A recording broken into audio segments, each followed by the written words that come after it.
buzzing to start. The Cubs are on fire. It's beautiful outside. I mean, Chicago's the best team in baseball. We got Habs, Jets, game 1 tonight. Sports fans, this is the best time. Halftime. Meds, Jans, Cody Jans, and Zach Medeiros with you here on 12 Ounce Sports. What's going on? Hit us up in the chat anytime at 12OZ Sports. I mean, Meds just got off the golf course. So what's going on, buddy? Walk us through how 18 went.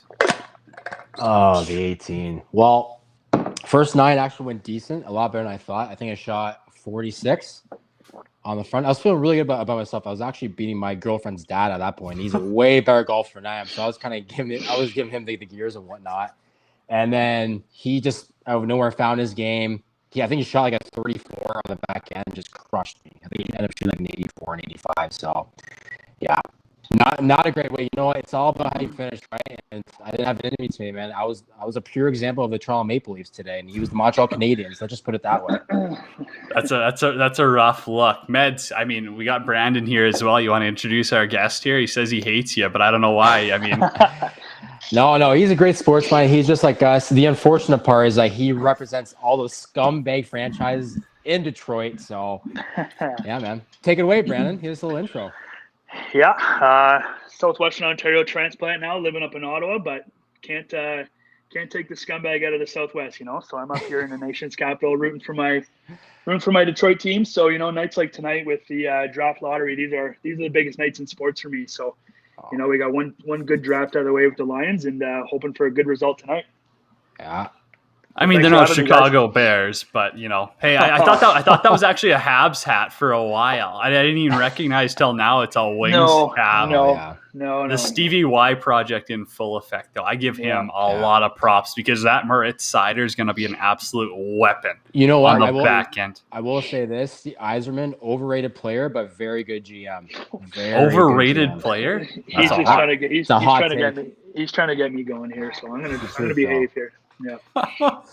That's a hot take and a half. Alrighty, fellas. I mean, obviously, we might as well talk game 7. It's halftime. It's midweek. We're in playoffs. Best time of year.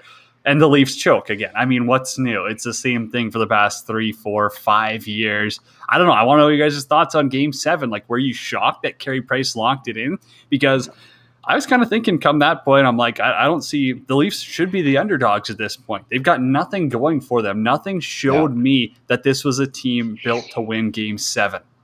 Yeah. Okay. So you want me to lead this off? Because I got a lot. You guys fight it out. So, okay. I've been hearing about this. Listen, I live in a purely like Leafs household here. That's all I hear about, right? And even on the way to golf today, we're listening to the fan 590, Jeff Merrick. Obviously, that's going to be all about Leafs. What happened? What they need to do to trim the fat? It's the same conversation every year, man. It's, listen, the team what didn't work for them in the past, right? They need more grit. They need more sandpaper. They got that, right? They need more depth on the third line. They got that. Goaltending was always an issue. They got that. So, I mean, honestly, at some point, you got to be able to dig deep. You got a guy like Nick Foligno at the trade deadline. You picked up Wayne Simmons, right? That's another guy who has an element of sandpaper to your line. But he's also a 15, 20-goal guy. Like, the skill and hands are still there, right? And then for leadership purposes, you also get a guy like Joe Thornton. And to shore up the back end, you get a guy like TJ Brody. It's a laundry list of names. At some point, like the young guys that they have in their core, like Matthews, Marner, Riley, these guys, they don't have an excuse anymore. You don't have any free chances. Like, they're already 4 or 5 years into their careers, and then some. You don't get any more free passes. You either have to deliver right now or you can't. And at this point for the team, I don't know where they're at. Like, teams are talking about trading Marner, but what are you going to get back for him? Are you going to get the same return for a guy like Marner? Right? That's the thing. You have to find a way to shed $10 million to go along with a player of that caliber. I don't think you get rid of him. I think he still brings a lot to that lineup. I think people just need, it's one of those things where cooler heads will prevail type of deal, right? But, let's just, take the few days to think about it, right? It sucks, but here we go again, man. Same year, right? Same story, different year. Yeah, I think something that worked against Toronto is, in the conversation all year was how weak this North Division was. And, I think Toronto kind of cakewalked their way through the whole season. They were beating teams, quite heavily. They're beating Edmonton every night they played. Montreal had this sense of urgency because they were playing playoff hockey a month and a half ago. So they're playing against Calgary every night, and teams like Ottawa who played well against them and things. But Montreal had that urgency, and you got guys like Josh Anderson and guys like that setting the tone. And I think obviously Carey Price, and this is probably my hottest take, and I think Carey Price is still the best goalie in the NHL. And I'll take that to the grave with me. I think he's solidified his number one role on Team Canada's Olympic team coming up. And I think, having a guy like that behind you, he's done it time and time again. He did it last year. He's done it this year. And, against Winnipeg, obviously anything can happen. So I'm interested to see how far he can run those guys. So, Brandon, that's an interesting point because I've said for a long time, if I had to choose one goaltender, Game 7, Stanley Cup Finals, doesn't matter how you got there, I need to choose one goaltender, I'm going with Carey Price. I feel like he's calm, cool, and collected, and it's just a no-brainer that he really walked it through. So, 100%. was I surprised that Carey Price is the goaltender to help a team come back down 3-1? No. But, Meds, talk to me. Who's Game 7? You want a goaltender. Who are you picking? Bernie Perrott. No, I got to say. Honestly. Chris Osgood. Chris. No, yeah. Grant Fuhr. No, I think, you know what? Yeah. How can you bet against Carey, man? Listen, and I always find a way of bringing the Flyers in every podcast. And I remember Brandon and I, because Brandon – yes, this guy's one of my best friends, and even when the Wings wrote last year, he found a way to support my Flyers through their entire playoff run. And let's be honest, that was a good week and a half. Yeah, they were one game away from the conference final. Week and a half longer than mine. Yeah, but you know what though? Listen, that series, it should have been a no contest. It should have been done in 4 games, and Montreal somehow pushed it to 6. And it's all because of Carey Price. He kept it in that series. And, the Leafs kind of lost their identity a little bit there after Game 5, I believe, is when Montreal started making their comeback. Just they started to play the same way Montreal did, and they don't have the lineup to do it. And then we just saw Carey Price start to regain form, start to build up more confidence. And then the team's confidence starts to build that too, right? Your goalie has to steal grade A opportunities in the playoffs. That's just the way it has to be. And, for as good as Jack Campbell was, and Jans, I'll let you touch on that because you're kind of the goalie guru here. But I thought overall, I thought he played pretty well. But when he needed to make the saves the most that mattered, that Gallagher goal, he's got to make that save. Like, come on, you got to have that. Numbers don't matter in playoffs, and that's what I've been arguing with Oiler fans who are going, Mike Smith this, look at his save percentage. Goaltending comes down to making the big saves. That's all that matters. When I think of a Marc-Andre Fleury, he's had his rough moments, but when you think of Marc-Andre Fleury when they beat Detroit, in the Stanley Cup Finals, what do you remember? You remember his one save on Nick Lidstrom with 3 seconds left in the game. That's one of the best saves in the history of the NHL. It comes down to making that save. Jack Campbell couldn't do that for Toronto. Carey Price did that for Montreal. And the Habs are moving on. That's what it comes down to. It's those one moments. It's your Cody Parkeys, your double doinks. It's what it is. It's that one moment. You can have a great field goal percentage, but if you don't make that big kick, if you don't make that big save, what good does it do to you? You need a Tucker. You need a Tucker. And funny thing, you actually bring up Flowers. So you guys probably knew this, and I didn't because I'm a complete meathead. But I didn't know this is – so is this the first time he's been nominated as a finalist for the Vezina in his entire career? I think I saw it the other day. I don't believe that's the case. I don't know. Yeah, I'd be very surprised. Look at it. I have no clue. I haven't heard that one. I'd be very surprised. It's one of those things. So Vasilevsky has been nominated. This is his 4th time.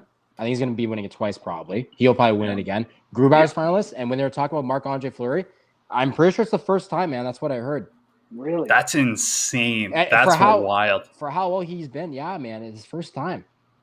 Okay, we've got a lot of hockey stuff to get to. I want to get your guys' thoughts. So, football, CFL world, obviously. You guys are right there. Fact check that, pal. Fact check that. Yeah. You guys fact check it. Well, the Edmonton Elks. One, Elks is not the plural of an actual elk. But 2, the logo's not that bad. Give me your thoughts on it, fellas. It's not bad. Like, honestly, it's they had to crown him a name at some point, right? And I heard it was Elks. Some people were telling me Elks at one point last year. Other people were telling me it was going to be the Edmonton Empire as well. I don't mind the logo. It's okay. And until I saw the decal on the helmet, and it looked kind of sloppy. So if they can kind of figure that out on like a certain angle of that Rebel speed there, I think they can make it work. But overall, I think, B+. I like that they stay with the color scheme. I'd like them to go with like a little bit different yellow, so I'm not reminded of the Green Bay Packers every time I watch the Edmonton Eskimos play football. But I mean, the name, it is what it is. It's the CFL. I mean, they're not going to get too creative when it comes to names. I think there's been a time in the league where there's been 2 or 3 Rough Riders at the same time. So the fact that they just went outside the box and picked a different name is good. But I like the color scheme. Keep going with the same color scheme because the unis look clean. So. Yeah. Hopefully that works out, and we don't have any more issues with team names and moving forward. The Rough Riders thing is funny. That is Fleury's first Vezina combination. You're right. Look at that, eh? That's insane. What a stat. How crazy is that? Right. That's insane. When you think about, he's got 3 cups. He was a starter for 2. 2 were backup, weren't they? I think he only started 1. Oh, I guess him and Murray would have split the starts against Chicago. Yeah. Jeez, I'm going back in the memory bank here. I don't care. He's got 3 rings. I'll take that. Still counts, man. Yeah. Still counts. Yeah, I'm not in any position. I'm not in any position to tell someone that their Stanley Cup rings don't count. No, I'm actually happy that favor that you actually you kind of fact checked me there, because I was making sure I heard that right last night on TV, and I'm like, Jesus Christ, that's his first time. He's like, didn't even win it. He just been nominated as a finalist for it. I'm like, yeah, which is even more. Yeah, no, I agree with you there. Crazy. Okay, guys, so back on the Elks. So I heard, and from people I was talking with around the team, I was digging around a little bit. I heard it came down to the Edmonton Elks and the Edmonton Express. Now, maybe this is some, what is it, the AAF or was it XFL that had the Memphis Express where Johnny Manziel was playing? I thought that was I thought that was a decent name though. I don't know. Maybe I'm off. You don't like the Express, Zach? Express? Like, what would you have that as like a logo? Like a train or something? Yeah, a train. I would have had that with like the smoke coming out of it. I don't know. I personally like the Elk. I like the Elk better. Honestly, if I were them, it's the Elks. You got to remember the S because they put an S on for fun. Several of them. Elks. Several. Yeah, no kidding. Honestly though, if you're gonna keep it within like Edmonton Elks, I still would have kept the original logo. I love that logo, man. So much history behind that. I don't know if they actually had to change that, but money. The double E. Money. I know, I get it, but love it, man. It's authentic. All on board. So now, who's got the worst name in the CFL? We'll put you guys on the hot seat. Who's got the worst name in the CFL right now? Well, if Halifax ever has a team, the Schooners or Schooners, that's by far the worst team. What a stupid name. Do they count as a team? Isn't it a big beer? Isn't it just a big beer? Isn't a Schooner a big beer? I think that might be the best name in the CFL. What about the Rouge et Noir? Yeah, I don't mind that. I also play from. Yeah. I think at first when they first came into existence it was, but it actually kind of grew on me after a while. So I think they're safe. Oh man, that's a tough question. Maybe the Alouettes. Yeah. I don't know. No, I like the Owls. I like the Owls. I mean, the Red Blacks is a little weird how they kind of have that Paul Bunyan guy kicking around too. Like, it's just pick a lane. Pick a lane and stick with it. The Rough Riders is actually kind of stupid too. Like, what are we, DMX here? Like, what are we trying to be here? Hey, now we can't pick on Saskatchewan, best people in the world. No, that's fair. Okay, let's get back to hockey stuff. We got Habs Jets game 1 tonight. I'm pumped for it. Although no fans does suck, they are going to allow 500 healthcare workers. I think that's good. Actually, back on the healthcare workers and fans and all of this stuff, how does Toronto allow 550 and they jam them all in one section? In what world does that make sense? Like, if you're going to fit 550 in one section, you're going to tell me that we couldn't have more? I don't know. I'm not a doctor, guys. I'm not a doctor, but I want to know your thoughts. I don't want to turn this like a political podcast here, but listen, for how much like scrutiny and fire Doug Ford's been in, like it's been insane, right? And like he had an opportunity to get everyone back in his good books, and like yes, he finally came into his senses, but it was from public pressure where he finally said, "Okay, I'll allow 550 fans, whatever." But like he could have just said yes and yes, like, you know what, fully vaccinated. Like, what's the point of the vaccination? Of us getting it if you can't allow fans to sit together, albeit frontline workers fully vaccinated, and we're not asking to pack the entire barn. We're asking for same thing as Montreal. Roll in 3,000 fans. Yeah. Toronto, and you know what? Like the sport aspect has to come into it as well. Like this is Game 7. Toronto hasn't won a first round forever. Like, let's go. Let's get some fans in here. Let's bring the atmosphere back, the intensity. So Toronto can match what Montreal is doing. Because if you watch Game 6, Montreal had a little more pep to their step than they did in the previous 4 or 5 100%. games, right? Exactly. So then, but 500, like, yeah, it's not bad, but come on, man. You But have they an crammed them in opportunity. one section. That's Horrible. the issue. That's I the know. issue. You got a 20,000 seat rink, and you put them all in close proximity, which makes absolutely no sense. Back to the Habs, though, best intro in the league. I mean, you can't tell me that when they're buzzing fix you through that building, you got 2,500 just gassed up. Yeah. That's Chill City. There's nothing that comes close to that. No, I agree with that one. I think that going back to the Toronto one, I think, Doug Ford had a chance to do the right thing, and I think, he got pressured into it. But you're never gonna make everybody happy. There was so much talk online. It's like, well, I can't believe they're doing this and not opening restaurants. And it's like, all right, man, like can you just like let something cool happen and not bring every other aspect of the world into it and just like see a cool thing for one night and just leave it alone, But I don't know. It would have been nice to see a little bit more. Like, obviously, I think Montreal got a huge boost from them. I mean, watching that game and like watching the intro and hearing, even though it was 2,500 fans, Jens and I were talking about that before. It's like it made it sound like the barn was full. And what a feeling for those guys sitting in the runway in the hallway, waiting to go out there. With usually when it was the little kids holding their sticks there with the flames or whatever, waiting for the guys to come out. Yeah. But those guys must have been fired up, and I think that made a huge difference. Yeah, that buzz outside the building too. That's where in the league has the best tailgate? Is it Saskatchewan? Like when I think of like college tailgates, like when I went to like Grizz games in Montana, like it was like 7 a.m. They're buzzing, they're playing beer pong, flip cup. Like where's got the best outside the stadium atmosphere? Is it Saskatchewan? Do you think, Meds? For CFL, we're talking about, right? Yeah, CFL. Oh yeah, dude, it's by far. I already told you about like game day there, right? I remember when me and so this is back when I was playing in Ottawa, that Cornwall Mall there, and Regina, and that scumbag town down there, worst city ever in Canada. Never go. There's nothing to do outside of football. And I remember we were rolling in. We went to grab lunch like Thai Express, some like just weird stuff like just that. Healthy food. Oh, of course, right? We're like kickers, man. We don't care about Get your sodium intake up, eh? Your sodium, exactly. Salt intake. And we're walking in there, and I didn't know it was a thing on game day where every establishment everywhere in town just wears green. It's like gang green out there, and we're walking in, sticking out like a sore thumb, just decked out in red and black gear, just as boom, Ottawa Red Blacks everywhere, all over our gear. People are giving us a sour look, and I'm like, oh man, like let's just get in and out of here and back to the Hotel Sask in a hurry because this ain't worth it. But man, I'm talking honestly, like it's like that stadium and that experience is the closest thing you'll get to an NFL tailgate. Like they're out there, mosaic, like 3-4 hours prior to kickoff is buzzing. I'm talking like 5,000 to like 6,000 fans for like CFL standards pregame. That's a huge deal. That's awesome. Yeah. Have you guys been to a college game in the States? If so, who? Yeah. Go ahead, Brandon. Yeah. How was that experience? You went to a Michigan game? That's the dream, the big house. So I went a few years ago when Michigan and Michigan State game, and they were both 5-0. They were both 5-0 at the time, and we did the 7 a.m. tailgate. Got there early, and that's an absolute gong show. But the problem with college stadiums is they don't serve booze inside, right? So I mean, most don't. Yeah, so I mean, Michigan doesn't. So you can try to hide as much in there, but as soon as you get the big tailgate in Michigan's on the golf course. And so they basically fill the whole golf course up with people, and it's an absolute party, which is awesome.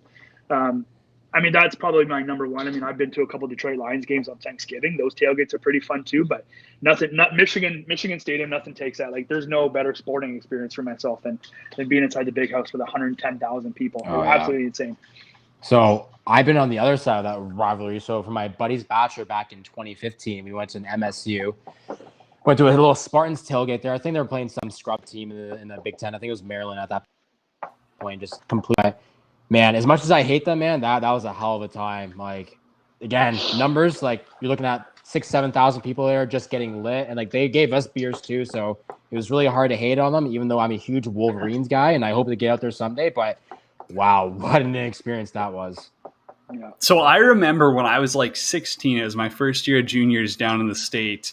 And I went to my like first Grizz game and it's like 10 o'clock in the morning. I didn't really drink a ton back then. Obviously, I was 16 playing hockey. But like every tailgate you went up to, they're just offering you drinks. Like the legal drinking age is 21 down there. And I'm like, what do I do? Turn it down? Like I grew up farm town, Saskatchewan. If someone gives you a beer, you drink a beer. You know, it's pretty straightforward. And so, I mean, you're just absolutely crushing them. And you're just like, this is the best. Everyone's in a good mood. Everyone's having the time of their life. Nothing compares. Like you can go to an NHL game and you can be like, wow, there's a buzz around Rogers Place. It's not even close. Man, people buy RVs for this. They're parking RVs out there. They're decked out. Oh, yeah. They live and breathe college football, college sports down there. It's unreal. It's one of my favorite things ever.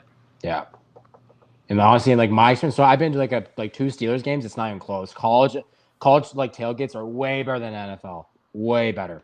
I heard Pittsburgh. Is it University of Pittsburgh, not Penn State? What's like their Panthers? Like, yeah. Is it the Pitt one? Yeah, the Pitt Panthers or whatever. Yeah. I heard they've got a pretty lit stadium. I heard that's a party school. It's the same stadium as the Steelers. Oh, really? Okay, well, then it must be just a party school or something, because I know a couple of people that are guys who played hockey there actually on the club team, and they said, like, basketball, football, like, it's rowdy. Oh, yeah. Well, that stadium, too, it's, like, right at the lake, but, yeah, I mean, I loved it. Like, other than, like, the whole tailgate, like it's not as good as a college one, obviously. No. Not many, I mean, unless you're, like, the Buffalo Bills of the world, not many will kind of match that intensity, but that's on the bucket list. That's on the bucket list, a Bills game. I want Brandon to like toss me through one of those tables in our hurry. Yeah, right. Oh, geez, you'd be on the IR for 4 months after that. I'd be out of commission. Okay, what's on the sports bucket list, fellas? I mean, we bring that up, and for me, a Bills game's got to be up there. But also, I mean, being a soccer guy, I'm thinking like a Champions League final would be pretty unreal. But I mean, what's on your guys' list? Brandon probably knows this. So, Jans, we covered this I think a week or 2 weeks ago when Sporting. Undefeated, like they haven't beaten once now since then by Benfica, but leading up to the championship, listen, 24 wins, 7 draws, 15 goals against, and $1 million for. We don't have to get into that again because it was a phenomenal season. But listen, I want to see the Derby, the Lisbon Derby between when all fans are back again, fully vaccinated, packed barn, and the Jose Alvalade Sporting Stadium, that max capacity is 55,000 screaming fans. The lower bowl flares are going up. People are going absolutely bonkers. I want to be in the middle of that. Even if I don't make it out alive, I want that. Inject that into my veins because I want the game to be stopped 4 or 5 times throughout the game. We want those flares to hit every player on the field. I miss that. That's what I want. So that's my answer right there. The Lisbon Derby in Portugal. That's a pretty good one. I think I'm gonna go a little bit more calm on mine, and I think the Masters would be mine. I think going out to Augusta. I think just because it's rich with history, and I don't think they don't let themselves get too. I'm trying to think of the right word, like commercialized there. Like there's not like there's no sponsors. Like it's just all the golf course. Like, the beers are $2, and I think that would be awesome. Like seeing a couple of groups come down to the wire on 18 on a Sunday would be awesome. Like. I don't know if you guys both saw the final Sunday of the PGA the other day with the crowd following Phil and Brooks going down 18. I mean, that was pretty unreal. I mean, you sewer a bunch of beers all day and have fun with all your buddies. And I mean, there's that sounds like a pretty good time. But I'm gonna side with Zach as well too. I mean, I'd love to go to a Chelsea game. I'd love to go to Stamford Bridge and go watch a game and watch sit there with 80,000 people and just go crazy and chant chants that I don't know and have a good time. So. The Masters is the one with the cheap food too, right? The cheap food at the Masters, Augusta, whatever. Yeah, like the pimento sandwich everyone talks about. Yeah, it's insane. I mean, just how they run that. It would be pretty cool to see. So when I was overseas the second time, I went to a Sparta Slavia game, and it was just unbelievable. I mean, it's a Prague rivalry. It was insane. Like the away fans are like caged up top. Like it's actually like they have their own section, they're in like an actual wire cage, and they're just like screaming at each other. They're throwing shit. Like they got their own separate entrance. It's hostile as ever. I thought that was unreal. Just I don't know, the passion for soccer. And like I played soccer a little bit growing up. Like I wasn't like competitive really. Probably won a couple of provincial championships because everyone else in Saskatchewan sucks at sports. But like just that passion that soccer fans have, definitely up there. I mean, Chicago Cubs, a World Series, a Game 7, to go see that. Like, when they won the World Series, that's just Goosebumps City. Wrigley Field, I mean, one of the best stadiums in the world. That's definitely up there on the bucket list. And I don't care if you're a baseball guy or not. That's legendary shit. Well, you Have know you been what? to Fenway, Jans? No, never been to Fenway. I went there 2 summers ago. That place is that's majestic. Like, that's one of those places you walk in there, you're like, this is a shrine, and it feels different. You get goosebumps walking to a place like that. So yeah. No, I was gonna say, honestly, I'm not a big baseball guy. For me, like, it doesn't really move the needle for me at all. But I'll ride the bandwagon whenever the Jays are doing well. And I remember back whenever it was 2014 or 15 when Jose hit that walk-off homer there with 2 on base against the Texans. Like, Texas. I watched on TV, and like, I got goosebumps from like the crowd reaction from that game. So I can imagine if I was actually like present in the Rogers Center that day, that would have been quite the atmosphere to experience. Okay, are you guys basketball guys at all? Like 1%? Did you see what Dame did last night? He went off.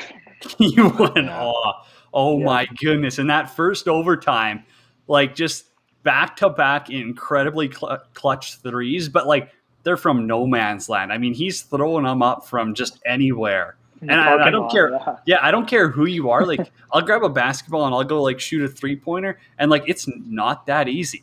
Like, I mean, I get it. I'm not the strongest person in the world, but like, it's tough. Like, just to have that like perfect balance, right power, right angle, everything. It's wildly difficult, and he just makes it look stupid easy. Yeah. I actually go ahead. Sure. No, I was just gonna say, I was gonna add to that last night because he was on fire, and I think he had a chance to either win or tie in the last overtime. Tie at the end, yeah. And I don't know who it was, but it was somebody on the Nuggets. They saw him go up, and he's like, "Oh my god!" And it missed, and he put his hands together and looked up at the sky. He was like, "Thank you," and I was like, "Oh my god!" Like, imagine just like watching a guy like that just be so on, like, in your face. Like, that'd be. I mean, obviously it's not for your own team, but it's an incredible thing to witness. I mean, sports are amazing. All sports are awesome. I love it. No, I was totally in it with the NBA playoffs a little bit too, where, hey, I mean, I'm sorry, say what you want about LeBron, but his team losing, I'm going to cheer against him. I don't care. I mean, there's no MJ LeBron debate for me. So anytime LeBron, and he is firmly the second best player of all time, but anytime he's going down, it's like me cheering against like, a Sidney Crosby or something. Not that I like actively cheer against Crosby, but like, you get a little bit of pleasure in being like, well, you know what? The Islanders took him down. That's impressive. Yeah, at least, you know what though? At least Crosby has class. Did I see last night that LeBron, for probably like the second or third time in his career, and it's been rare when things don't go his way, he can't handle it like a man, and he just walks off the court. Wow. He walked off the court with 5 minutes left in the game. 6 minutes left. Yeah. They were saying like, oh, his ankle was bothering him. That's why. Come on, man. Like, you've been in the league like, this is a mistake you make as like a teenager. Like, what are you doing? Like, you're the face of the NBA. You've been arguably the best player for the past decade.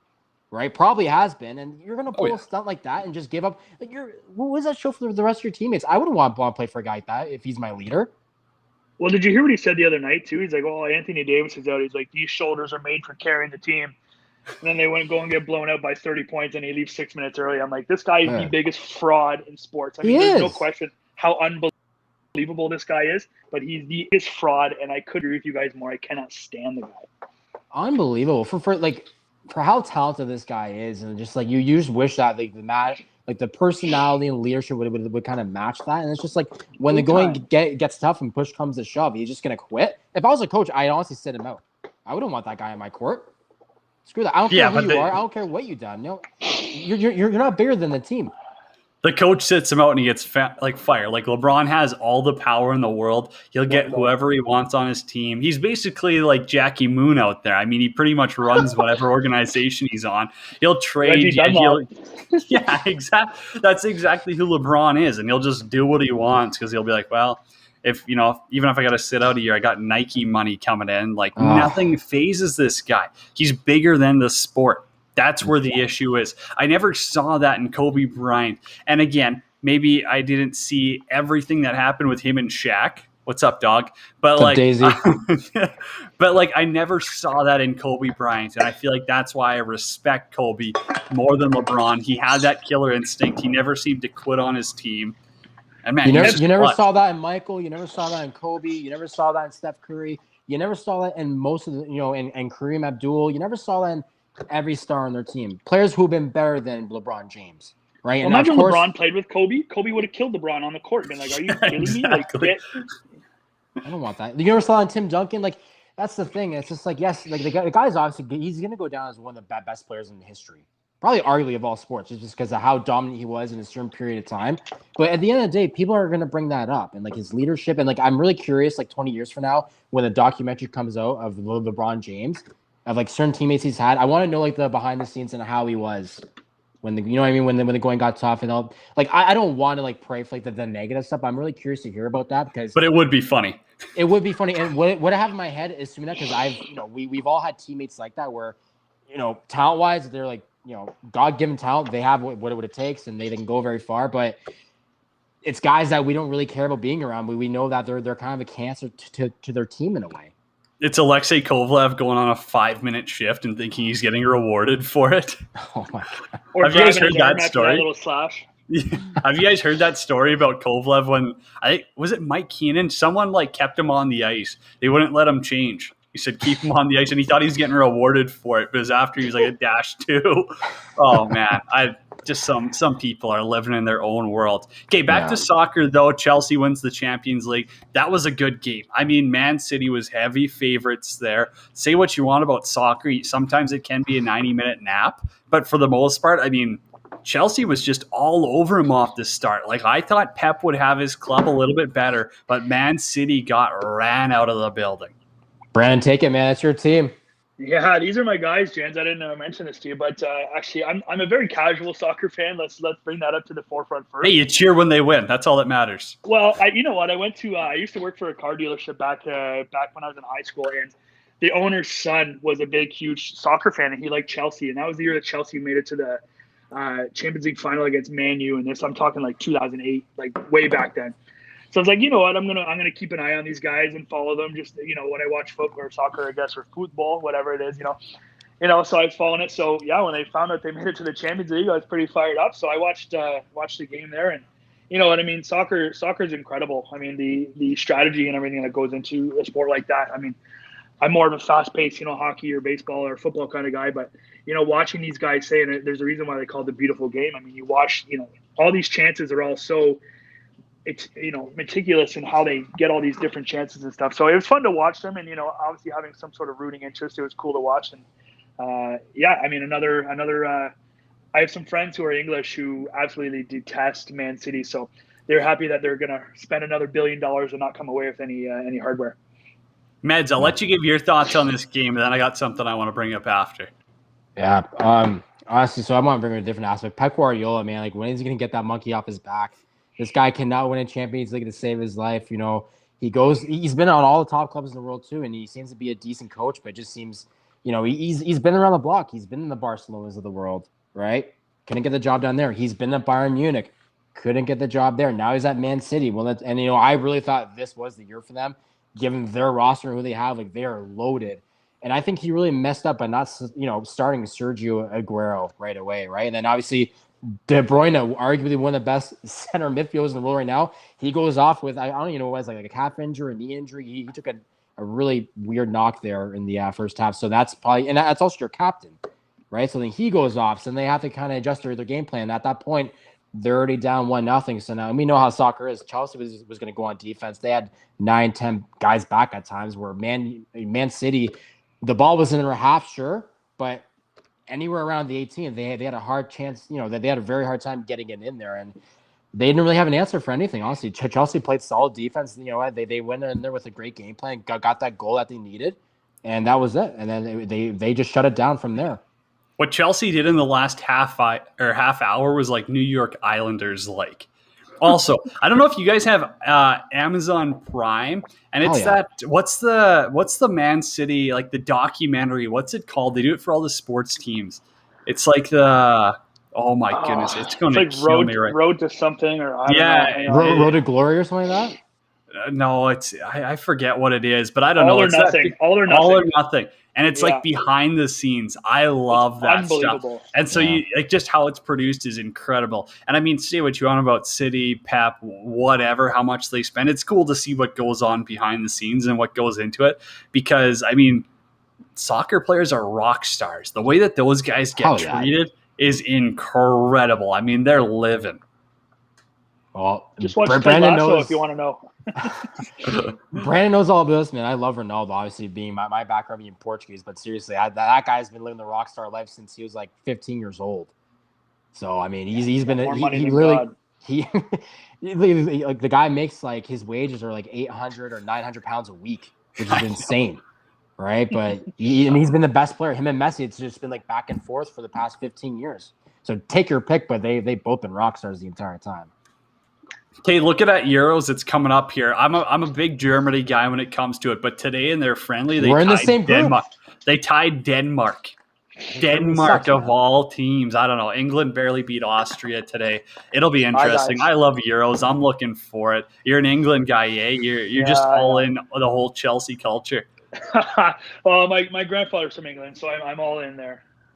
Oh, of That's course, fair, there that's it is. fair. There it is. Well, we can dive more into Euros next week. Obviously, we got a little bit of time, but again, like back to NHL playoffs, the Avs just laid an absolute dump on Vegas in Game 1. Did you guys watch that? I did. I watched a very tired Vegas team, and I'm not going to make any excuses for them. Colorado, You just did. okay, but let's just they played. They had a day off after playing games. So let's give them a little bit of slack here. Vegas isn't that bad. Listen, they're not 6-1 bad, right?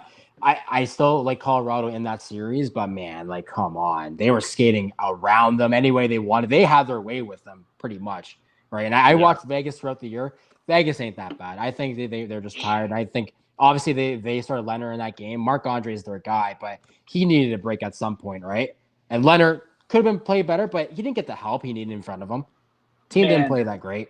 Grant Fuhr played 79 games in an NHL season, and his gear was 5 times as heavy. Don't give me this whole Marc-Andre Fleury needs this. rest. Don't do I'm going to this. Don't- disagree with you so much right now, Don't Zach. do Like, this. man, Well, we'll see what Marc-Andre happens tonight. Fleury- We'll see what happens tonight then. Marc-Andre Fleury was Vegas's guy the entire first round. The fact that the NHL seems like it's so soft right now, it's like, oh, well, we better go to our other goalie just Listen, in case I that need one to goalie's stop. really tired. Before I let you go on, Man, it's not like that at all. Janice, did you really just bring up the 80s Oilers teams with like the best teams of all time? Really? You're going to compare that to That was like Vegas? 1998. It was 20 years ago. Wait, what teams were we talking about? That was Chris St. Osgood. Louis, He's St. winning the Louis. Stanley Cup, Oh, sorry. St. St. Louis Louis. with Grant, Sorry, I when thought you Grant said Fuhr was there, and I think he played 79 of 82 games or something. It's he a started like different NHL. 76. It's a different NHL. Yeah, man. the Everyone has gear players in the Colorado. gear's 5 times lighter now. Listen, I don't mind the move because it is a lot of hockey, and plus we also have to take into account travel too, right? Like it is a lot. Sucks riding those private jets and eating all those personal chef cooking. Man, listen, I'm all in on your side, Jans, right now. Like, Marc-Andre Fleury brought you that far. There's Robin Leonard, God bless him. He's an absolute beauty, and everything he stands for is amazing. Like, his mental health initiative is awesome too. He's an unbelievable goalie. But you know what? If you're riding Marc-Andre Fleury, you ride him until the wheels come off, until he has a really bad game. Then you put Robin Leonard in, and then you figure it out the next game after that. But if he hasn't done anything wrong, that was such a mistake putting him in game 1, in my opinion. Clearly, it should, yeah, that proved to be the case. But that he obviously had that was his kind of strategy there, right? DeBoer, like he wanted to kind of give him a rest. Otherwise, I didn't know if like Marc-Andre Fleury was hurt. I don't think he was. I think it was more like a maintenance thing or load management. I think so too, but like once you're in the zone, like playoffs are such a different animal, like playing sports, especially hockey, when your playoff games are every other night. I mean, you're in the zone and you are just absolutely dialed. You forget that you're hurt. You forget that you have these bumps and bruises, and you're absolutely dialed in to go play these games. And the fact that he thought Marc-Andre Fleury needed a maintenance day, like I'm curious to know the conversation between DeBoer and Fleury. I would love to have been a fly on the wall in that room. Saying like, hey, we're going with Leonard tonight, and he's probably like, Well, he's made some questionable calls or whatever too. he says in French. It's like, but I don't know. Well, Jansen, you know this better. Like, you can probably take it from here, but like, I think it was last year when Leonard kind of came late after the trade deadline, and everyone just assumed Fleury was the guy because he was playing great hockey from 2018 up until that point, And then he kind of, once he got hired by Vegas after Gerard Gallant left, he just kind of switched over to Leonard. And at the time, it didn't really make any sense because it seemed like Fleury was doing pretty well up until that point.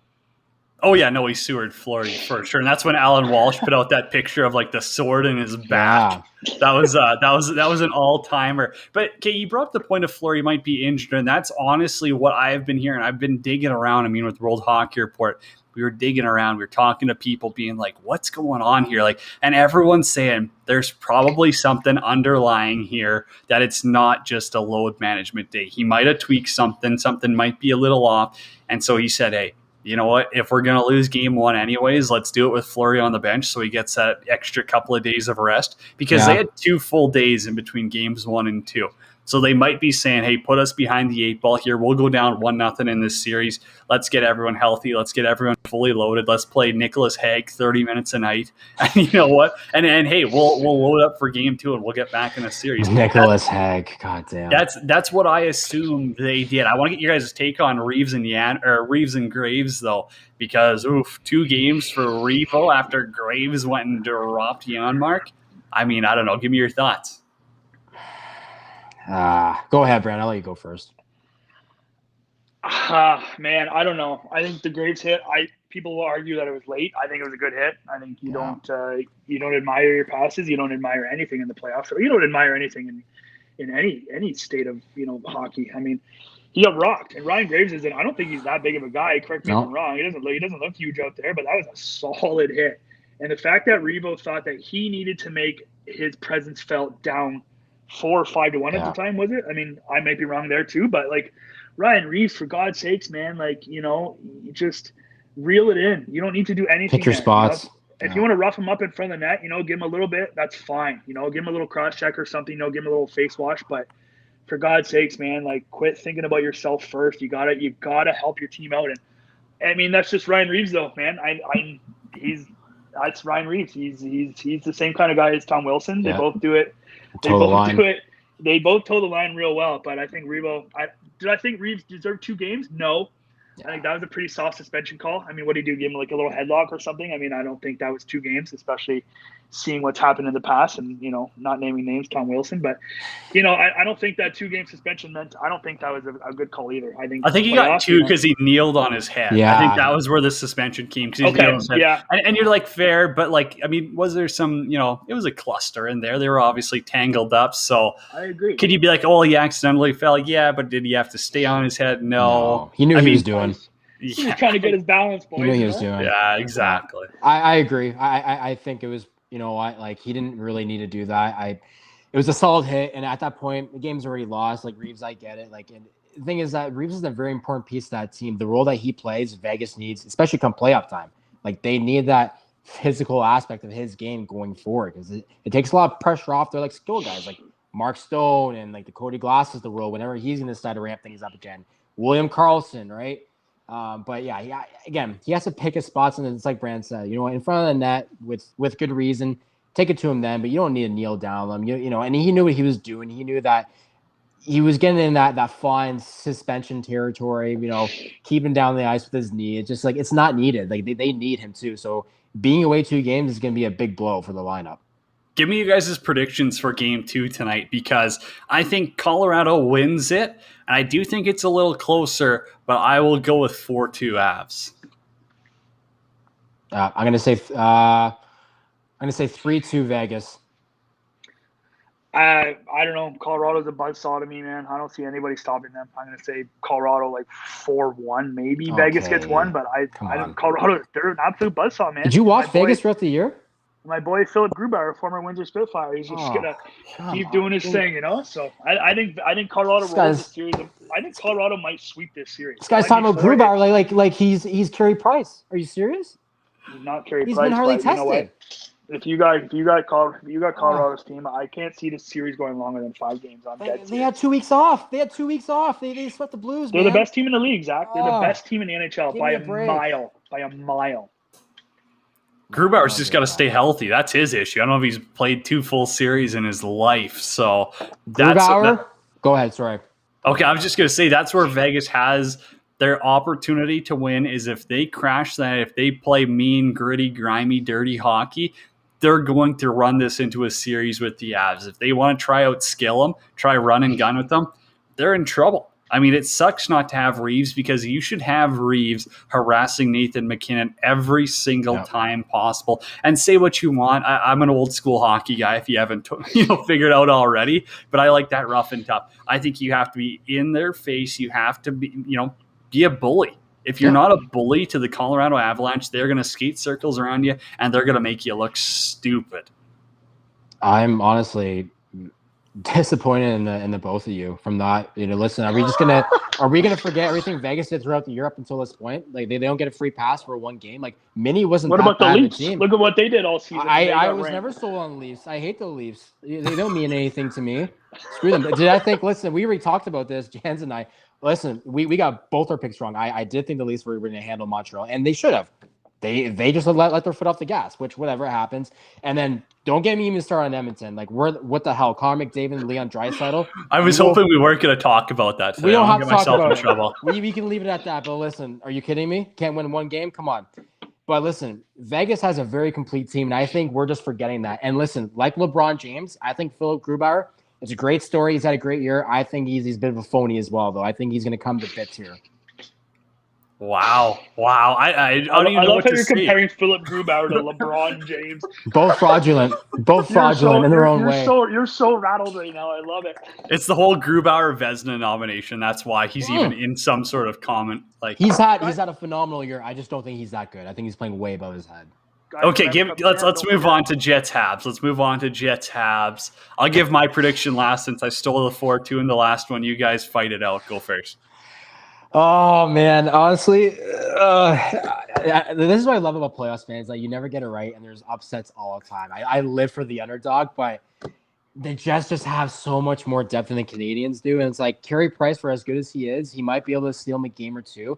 I just find it hard with Montreal's lineup right now how they're going to get past a well-rested Jets team, which again they have a great goaltender of their own, Connor Hellebuyck, who's playing at a very elite level right now, and their defense looks a lot better than last year as well. And everyone's healthy, right? Healthy. They've had rest, and you know that the Jets loved it the most. The fact that Montreal took the Leafs to 7 games because it gave them more time to get healed up. Any nicks and bruises that any of those guys were dealing with on the team should be gone at this point. So I gotta say Jets in 6. I don't think you could find two more evenly matched teams. I think Montreal and Winnipeg are pretty much mirror images of each other. I think Winnipeg has a little bit more skill when it comes down to a little bit more, with guys who have been doing it for a little bit longer. But I mean, you got Nick Suzuki, you got Cole Caulfield. These guys aren't letting the moment get it too big for them. I think this series goes 7.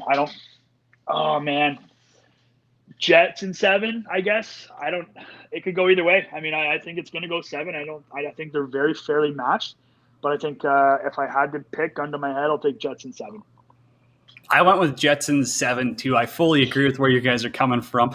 And I wonder for game 1 how it affects Winnipeg coming off such a long rest, and where Montreal, they're riding in on a high. They were down 3-1 against Toronto. No one expected them to win. No one expected them to come back. They come back, they knock off Canada's best team, whatever you want to call it. So now they're buzzing coming into game 1 here, where Winnipeg's been, just practicing. They've been scrimmaging for the past week and a half. Will be interesting. I don't know. Let's end on scores for tonight, though. Give me your scores tonight. Habs, Jets, game 1. 4-1 Jets. Just no faith in Carey Price after we pump his tires. I'm going to go 3-2 Habs in overtime. Habs in overtime? Who scores the game winner? Caulfield. Yeah. Give my boy Cole Caulfield. Why not? You're a big Caulfield fan, eh? I think he's unbelievable. I think the fact that they held him out for the first game or two of the last series, I think was an absolute abomination of coaching, and I think that was crazy. I love Caulfield. I think he's unbelievable. I think he's got all the tools he needs, and I'm going to go Montreal 3-2 in overtime. I seen a crazy stat. Like Caulfield's played 55 games this season or something, with college, American League, World Juniors, and he has 50 goals.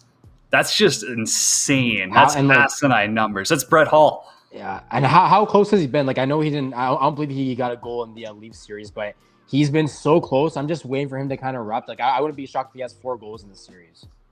I still think Game 5 he would have scored if he shoots on that 2-on-1. Oh, yeah. He chucked a knuckle puck back over to Suzuki. Yeah. Like that was not a clean pass either. I No. give him credit for burying on that because he had to settle down the pizza. Yeah. I don't know. I will go with the Jets in this one. I don't mind the overtime prediction, but I think I would hammer the under. I'll go Jets 2-1 in overtime. I wish I could say Winnipeg's going to have more of a home ice advantage. I just don't see it happening. So I'll go Jets 2-1 in overtime. Nick Ehlers with the winner. Ooh, I like the pick. Yeah. Last minute of play. Any last thoughts? You guys got to get out there? No, nothing. Honestly, I'm not honestly mad to both of you. We're gonna see what happens tonight with Vegas Okay, and Colorado. Isles Bruins speed round. Isles Bruins speed round draft Isles. lottery tonight. Go. Wow. Give me some help. like the score of the game. No. Who wins that series? Who wins that series? Isles Bruins. I still believe the Isles are gonna win that. I think the Bruins are way too good. Okay, relax. I agree. I think I would go with Bruins too. They just got that home ice advantage. They've got the goal scoring. I don't know how much longer Varlamov can keep it up. Wait, is Sorokin out? No, but he's on the bench. Why? Bring him back in. I think he's the better goalie. And let's not forget about the Isles home ice Varlamov won game 2. Okay, but let's not forget about the Isles home ice advantage either. Like they've been pretty solid at home as well. They're Coliseum's for absolutely scumbags. buzzing. But listen, let's get some positive vibes in here from my Detroit Red Wings draft Yeah. lottery tonight. We can't drop that much, so let's. I hope prayer they here, slip boys. the 4th. Let's leave on that. I hope they slip They're- at the 4th. I hope they get 4th too. They're in 6th right now, you dummy. Thanks. Oh, are they? Are they in 6th? Okay, then I hope they They're- go all the way back to like 10th then. Stevie Y's all wagging. Alrighty, good vibes to the Leaves. The not the Wings. Not Well, how about the Leafs. Flyers? The too? Leafs. Let's give the Flyers. The Leafs a little suck. Yeah. Give the Flyers some good vibes